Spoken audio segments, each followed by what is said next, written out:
আমি elevator education থেকে Souvik sir কথা বলছি।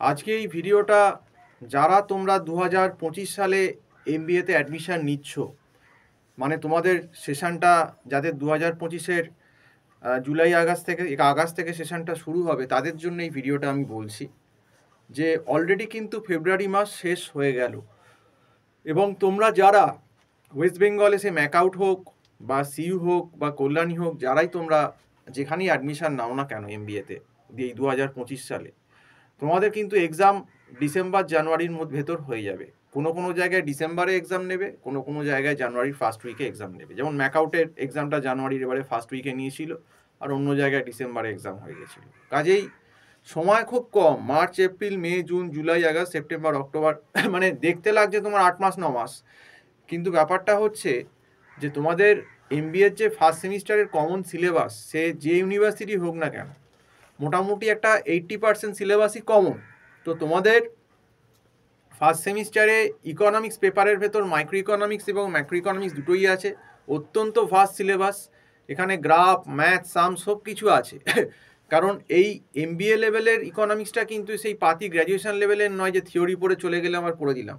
এখানে তোমাকে ক্যালকুলাসের অ্যাপ্লিকেশন, গ্রাফিক্যাল প্লাস ক্যালকুলাস দিয়ে সামস, প্রোডাকশন কস্ট, মার্কেট, কনজিউমারের সমস্ত কিছু করতে হবে।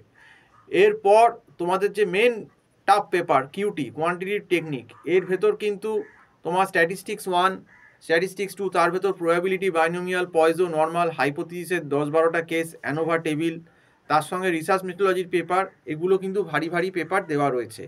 এবং তার সঙ্গে কিন্তু অ্যাকাউন্টসও রয়েছে আরেকটা পেপার। তো কাজেই সিলেবাসটা অত্যন্ত ভার্স। যদিও কলেজগুলো আগস্ট সেপ্টেম্বরে খুলবে, কিন্তু ডিসেম্বর জানুয়ারিতে পরীক্ষা হলে সিলেবাসের যা ভলিউম, তাতে কিন্তু এই 4 মাসে কখনো সিলেবাস 40%ও হবে না, 40-50%ও দাঁড়াবে না। কাজেই যারা একটু অন্য ব্যাকগ্রাউন্ড থেকে আসছো, আর্টস থেকে আসছো, তারা তো কিছুই জানো না, না ইকোনমিক্স, না অ্যাকাউন্টস, না স্ট্যাট, বা যারা কমার্স থেকেও আসছো, তারা ভালো সেই লেভেলে ইকোনমিক্স, স্ট্যাট তোমরা জানো না। কাজেই ভেরি বি অ্যালার্ট। এখন যে সময়টা এখনও বেঁচে আছে, এই March, April, May, June, July, August, September, October, November, 8-9 মাস, এই সময়টায় যদি তোমরা আগে থেকে অনলাইন ক্লাস বা টিউশন নিয়ে যে যে সাবজেক্টগুলো ডিফিকাল্ট, যেগুলো বললাম, ইকোনমিক্স পেপারটা বা স্ট্যাটিস্টিক্স পেপারটা, অ্যাকাউন্টস পেপারটা, এগুলো যদি তৈরি এখন থেকে করে নাও, তাহলে কিন্তু পরে গিয়ে যে এই হ্যারাসমেন্টটা, যে সাপ্লি হয়ে গেল একটা চাপ পুজোর পর বা এরপর পুজো ভ্যাকেশনের পর, সেই চাপটা কিন্তু অনেক কমে যায়।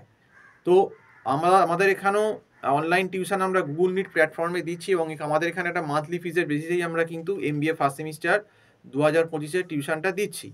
তো আমার যে নম্বরটা টাইটেলে রয়েছে, প্লাস হোয়াটসঅ্যাপও আছে, বলে দিচ্ছি, এই নাম্বারে তোমরা আমাকে কল করতে পারো, 9831044518। এই নাম্বারে কল করে আমার সঙ্গে কথা বলতে পারো, বা এখানে এই নাম্বারটাতে হোয়াটসঅ্যাপও করতে পারো, এবং টাইটেলেও আমার এই নাম্বারটা দেওয়া রয়েছে। তো তোমাদেরকে এটাই বলবো যে সময় আর নষ্ট করো না, কারণ তোমাদের যে ভলিউম সিলেবাস এমবিএ ফার্স্ট সেমিস্টারে এআইসিটি করেছে, সেই সিলেবাস কিন্তু যদি খুব সিরিয়াসলি এখন থেকেই না করা যায়, তাহলে কিন্তু সিলেবাস কিন্তু শেষ কি 70-80%ও করা যাবে না। এখন থেকে করলে তাও হয়তো 70-80% হলেও হতে পারে, কারণ সিলেবাসটা এতটাই ভাস্ট। এবং দেখবে এই এমবিএ ফার্স্ট সেমিস্টারে ম্যাক্সিমাম সাপ্লিটা কিন্তু দুটো পেপারেই বেশি হয়। একটা হচ্ছে দেখবে তোমার এই কিউটি পেপার, যেটা স্ট্যাট পেপারটা বললাম, আর আরেকটা দেখবে ইকোনমিক্স পেপারে। এই দুটো পেপার কিন্তু আমি তোমাদের বলছি খুব ডেঞ্জার পেপার, এবং যে এই পেপার দুটোকে হালকাভাবে নেবে, সে কিন্তু পরীক্ষায় গিয়ে কিন্তু তাকে তার মাসুল গুনতে হবে। এটাই কিন্তু তোমাদের বলার। তো যাই হোক, সম্পূর্ণ ভিডিওটা দেখার জন্য অসংখ্য ধন্যবাদ। নমস্কার।